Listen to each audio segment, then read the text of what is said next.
Hey guys, मेरा नाम है ऋतिक सोनी और आप देख रहे हो मिस्ट्री सैक चैनल। तो आज का टॉपिक होने वाला है टाइम ट्रैवल। सबसे ही ज़्यादा डिस्कस किया जाने वाला ये टॉपिक होता है साइंस के फील्ड में। तो टाइम ट्रैवल होता क्या है?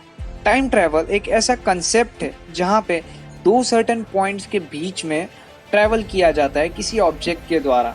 इसे कहते हैं हम टाइम ट्रैवल।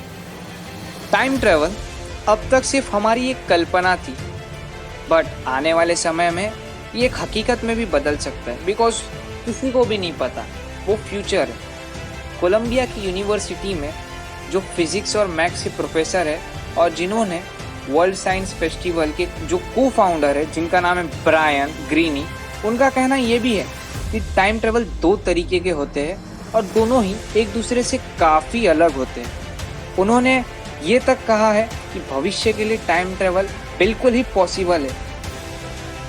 एक वीडियो में उन्होंने कहा था कि हम जानते हैं कि इसे कैसे करना है, क्योंकि आइंस्टाइन ने इस थ्योरी को 100 साल पहले, लगभग 100 साल पहले ही इसे बता दिया था और इसका रास्ता दिखा दिया था। बट हैरानी की बात तो ये है कि बहुत कम लोग इसके बारे में जानते हैं। उनका कहना ये है कि अगर आप लाइट के स्पीड से सोलर सिस्टम में और यूनिवर्स में ट्रैवल करते हो और ट्रैवल करके वापस लौटते हो तो आपकी जो घड़ी की समय होगी वो धीरे हो जाएगी। तो जब आप पृथ्वी से बाहर कदम रखते हैं तो आपके पास भविष्य में ट्रैवल करने का समय होगा। उन्होंने बताया कि अगर आप ग्रेविटेशन के एक पावरफुल पॉइंट पर अगर मौजूद रहोगे, जैसे कि न्यूट्रॉन स्टार या ब्लैक होल, तो उसके किनारे पर पहुंचते ही आपके लिए समय अन्य लोगों की तुलना में काफ़ी ज़्यादा स्लो हो जाएगा और फिर जब आप अर्थ पर दोबारा लौटोगे तो आप फ्यूचर में होंगे। सबसे ज़्यादा हैरान करने वाली बात तो ये है कि 2001 में एक व्यक्ति ने ऑनलाइन पोस्ट में कुछ हैरान करने वाले दावे किए थे। उसने ये कहा था कि वो 2036 से आया हुआ एक अमेरिकन सोल्जर है। उसके बाद वो अचानक से गायब हो गया। ईयर 1905 में एल्बर्ट आइंस्टाइन ने पब्लिश किया था उनकी एक स्पेशल थ्योरी ऑफ रिलेटिविटी को, जो ये बताती है कि टाइम, स्पेस और मोशन ये सब एक दूसरे के ऊपर एक्ट करते और जैसे जैसे ऑब्जेक्ट की स्पीड इंक्रीज होती जाएगी वैसे वैसे टाइम की जो स्पीड होगी वो स्लो होते जाएगी। दैट मीन्स टाइम जो होगा वो इनवर्सली प्रोपोर्शनल होगा ऑब्जेक्ट की स्पीड से। तो इससे ये हमें पता चलता है कि अगर किसी को भी टाइम ट्रैवल करना है फ्यूचर में तो हमें लाइट की स्पीड से ट्रैवल करना होगा। बट ऐसा प्रैक्टिकली पॉसिबल नहीं है, क्योंकि अब तक ऐसा कोई भी इन्वेंशन नहीं किया है ह्यूमंस ने कि जो इतनी स्पीड से ट्रैवल कर सके। एक नॉर्मल सी एग्जांपल ले लेते हैं। हम डे टू डे लाइफ में, जैसे कि हम डेली बेसिस पे ट्रैवल करते ही है बस से, ट्रेन से, तो ऐसे में आपने एक चीज़ गौर की होगी कि जैसे जैसे स्पीड बढ़ती है, जैसे कि मान लीजिए बस अगर स्पीड से जा रही है तो वैसे वैसे टाइम जो होगी वो स्लो होगी।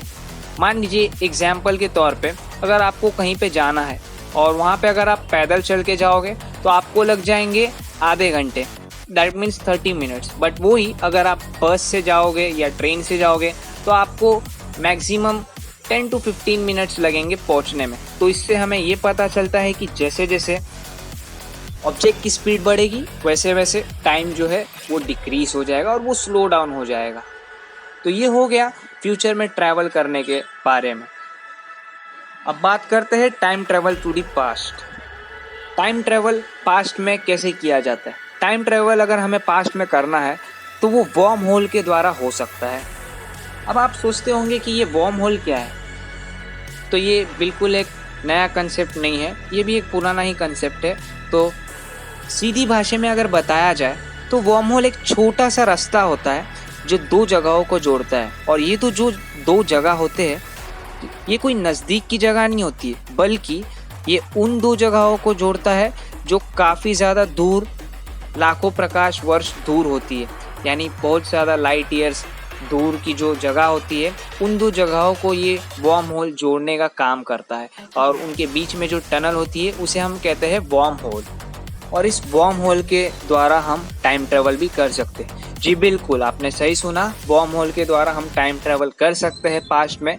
लेकिन ये तब भी पॉसिबल होगा जब साइंटिस्ट वॉर्म होल का पता लगा लेंगे, बट अब तक साइंटिस्ट ने वॉर्म होल का पता नहीं लगाया हुआ है। ये वॉर्म होल एक ऐसा रास्ता होता है जो स्पेस को बिल्कुल मोड़ कर बनाया गया होता है। वॉर्म होल से हम समय यात्रा कर सकते हैं। अब आप सोचते होंगे जब वॉर्म होल को किसी ने देखा नहीं है तो ये वॉर्म होल पता कैसे चला?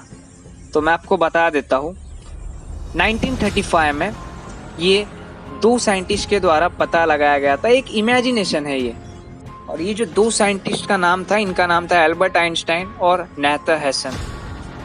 इन्हीं दो साइंटिस्ट ने इसकी कल्पना की थी। अब ये बात में कितनी सच्चाई है ये तो किसी को भी नहीं पता, लेकिन एल्बर्ट आइंस्टाइन का ये मानना है कि वॉर्म होल्स बिल्कुल रियली होते हैं। इनफैक्ट उन्होंने मैथमेटिकल इक्वेशंस की मदद से सारी दुनिया के सामने भी इसे रखा था।